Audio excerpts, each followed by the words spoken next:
I'm going to start a series of posts on the issue of South Korea and its culture, its politics, its society.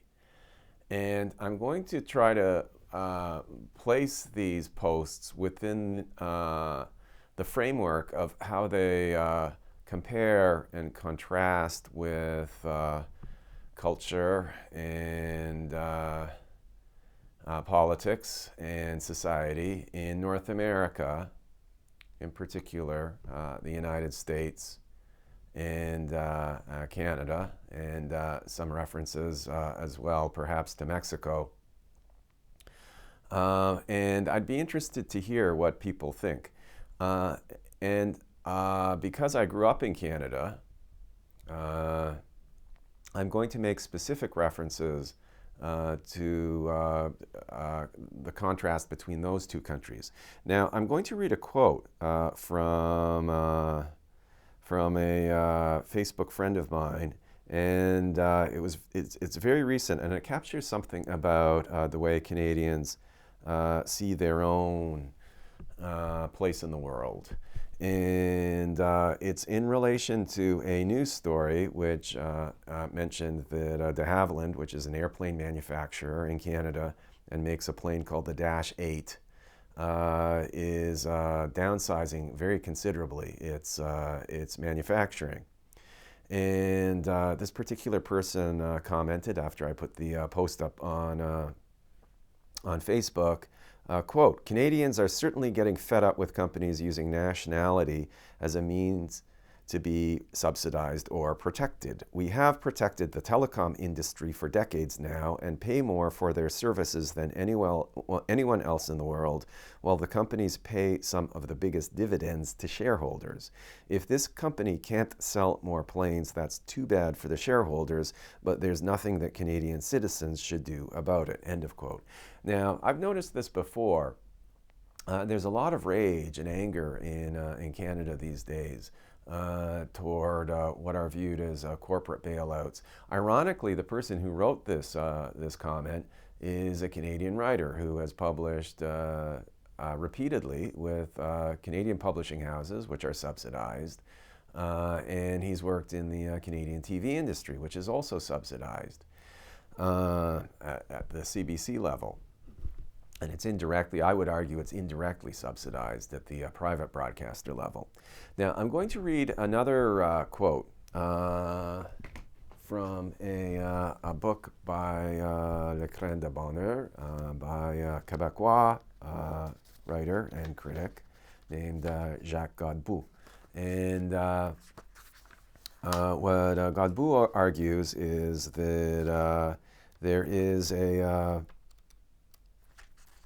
problem at the level of cultural production, in the sense that it's cheaper for Canadian networks to import American TV shows than produce their own. And that ultimately, although that makes economic sense in the short term, it's, he argues, remarkably short-sighted in the long term, because it means an evisceration, an emptying out of Canadian culture. And he's Québécois, and he's thinking particularly, of course, what happens in English-speaking Canada, because these are American productions. Now, American culture is popular among francophones in Quebec as well, but it's particularly corrosive in terms of the way its popularity in turn limits the popularity of made in Canada culture. Now he writes, parce que le discours dominant les a tous convaincus qu'il n'existe plus de pays ni de culture et que l'on habite plus que des marchés, les hommes politiques, devant les difficultés économiques qui les assaillent, imaginent de plus en plus mal qu'ils puissent lever des impôts pour les engloutir à perte sur le plan pécuniaire dans des productions culturelles indigènes. Imaginez, la CBC doit dépenser 300 65 000 dollars pour produire une heure canadienne, quote unquote. Ou pour 10 fois moins cher, c'est-à-dire pour 36 000 dollars, elle peut acheter une heure américaine qui a déjà été amortie aux États-Unis. L'indépendance culturelle du Canada anglais vaut-elle ses prix? So what he's saying basically is that politicians more and more view Canada as part of a global marketplace and not as a distinct or sort of sovereign country with its own culture. And he cites statistics that the CBC, the national broadcaster in Canada, has to spend $365,000 to produce an hour of Canadian programming. By contrast, broadcaster in Canada can pay $36,000 to purchase an hour of American programming. Now, what's interesting is this book was written in the 1980s. This essay was published in 1988, and one really has to ask, how much have things changed for the better? I would argue that not only have they not changed for the better, but they've got worse. And so really now is sort of a good time to start discussing these issues, because if not now, when? I mean, it's quite obvious that there will not be an improvement in the strength of Canadian culture, especially in Anglophone Canada, if there's sort of a laissez-faire attitude on the part of governments. Now, the contrast that I would like to make was with South Korea, obviously. I've lived here for almost 18 and a half years, and the cultural scene here is also very Americanized. For example, the Marvel movie series has been proven so popular that at one point the government was thinking of restricting the amount of screens that could show these Marvel superhero movies over here in South Korea. That's become somewhat moot because of the devastation done to the movie industry, the theater industry, by COVID. But there are some parallels between the two countries.